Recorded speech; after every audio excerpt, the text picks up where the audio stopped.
পাহাড়ের ঢালে সারি সারি দাঁড়িয়ে আছে রাজকীয় প্রাসাদের মতো অসংখ্য বাড়ি।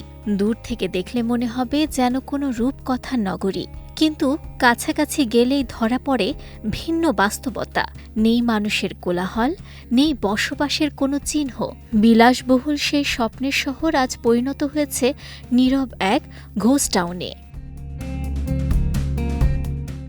তুরস্কের মদুর্ণ অঞ্চলে গড়ে তোলা হয়েছিল বুর্জ আল বাবাস নামের এই ব্যতিক্রমী আবাসন প্রকল্প। ইউরোপীয় দুর্গের আদলে নির্মিত শত শত ছোট চাতেও বা প্রাসাদ সদৃশ বাড়ি নিয়ে তৈরি হচ্ছিল এই ব্যতিক্রমী শহর। তবে অর্থনৈতিক সংকট আর ঋণের চাপে সেই স্বপ্ন এখন রূপ নিয়েছে এক পরিত্যক্ত নগরীতে। ইস্তাম্বুল ও আঙ্কারার মাঝামাঝি এলাকায় অবস্থিত এই প্রকল্প শুরু হয় ২০১৪ সালে। এটিকে মূলত ধনী উপসাগরীয় পর্যটকদের জন্য অবকাশ যাপন কেন্দ্র হিসেবে গড়ে তোলা হচ্ছিল। পরিকল্পনায় ছিল আধুনিক বিনোদন কেন্দ্র, তুর্কি হাম্মাম ও বিলাসবহুল নানা সুবিধার। প্রায় ১৫১ মিলিয়ন পাউন্ড ব্যয়ে নির্মাণাধীন এই প্রকল্পে মোট ৭৩২টি ভবন তৈরির পরিকল্পনা ছিল। এর মধ্যে ৫৮৭টির নির্মাণ কাজ শেষ হলেও শেষ পর্যন্ত প্রকল্পটি থমকে যায়। ডিজনিল্যান্ডের দুর্গের মতো দেখতে প্রতিটি বাড়ির মূল্য ধরা হয়েছিল প্রায় ৩,৭৯,০০০ পাউন্ড।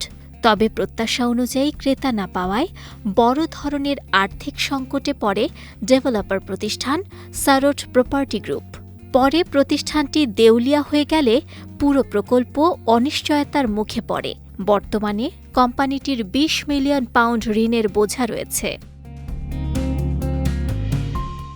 এদিকে স্থানীয় বাসিন্দাদের অনেকেই শুরু থেকেই এই প্রকল্পের বিরোধিতা করেছিলেন। তাদের অভিযোগ ছিল, ঐতিহাসিক মদুর্নোর প্রাচীন অটোম্যান স্থাপত্য ও বাইজেন্টাইন ঐতিহ্যের সঙ্গে এই কৃত্রিম প্রাসাদ নগরীর কোনো সামঞ্জস্য নেই।